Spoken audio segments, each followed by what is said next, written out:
Kaminuza yigenga ya Ngozi ifadikanije n'ishirahamwe Christian Aid batunganije mu ntara ya Kayanza kuri uyu wa 28 Nyakanga 2021 uruganda rwo gukomeza imigwi IJEJWE ivyo gufungura neza hamwe no gushigikira abafise amikoro make. Mu ijambo ry'uwaserukiye Kaminuza ya Ngozi Riva Ndayisenga yavuze ko yo kaminuza yaterereye mu bikorwa bitari bike bijanye no gutanga imbuto ku bene gihugu bafise amikoro make ifashwe mu mugongo n'amashirahamwe basanzwe bafashanya muri ico gisata. Kwizina rya buramatari w'intara ya Kayanza Komeza Dusenge Justine yashimye ibikorwa vyaranguwe biciye mu migambi ifashwe mu mugongo na Christian Aid muri yo ntara. Akaba yamenyesheje ko mu ntara ya Kayanza hacibonekeza abafise indwara zituruka ku gufungura nabi naho ngo intara ya Kayanza isanzwe yimbuka cyane. Akizera ko kunagura iyo migwi bizotuma mu myaka 2 iri imbere atandwara ziva ku gufungura nabi zizoba zicibonekeza muri iyo ntara ya Kayanza.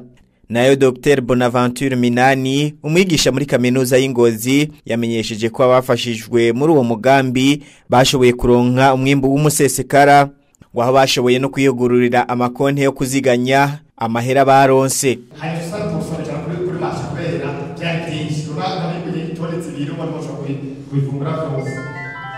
Barashoboye kuguruza amakonti amakonti yo gushika mu makope bakabaha ingurane kubera ishirahamwe yizwi bakavuze yuko umwe bitwe abashirahamwe bagira komite de gouvernance komite yo president n'abandi gushika ubuhuya aho bonye bitunganiza amanama.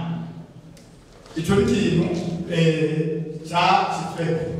abafashwe mu mugongo muri uwo mugambi baturuka mu miryango y'abatwa hamwe n'abapfakazi bakaba bashimira ishirahamwe Christian Aid rifadikanije na Kaminuza y'Ingozi.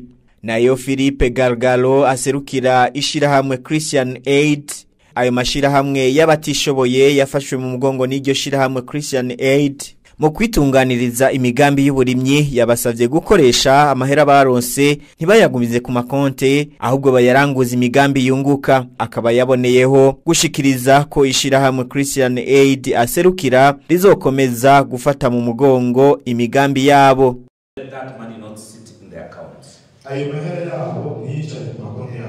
Let us use the money to make more money. Money does not grow in the bank.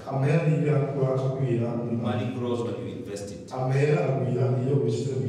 reason you have been trained on business, the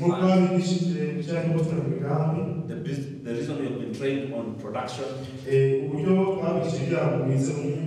so that you can invest and grow.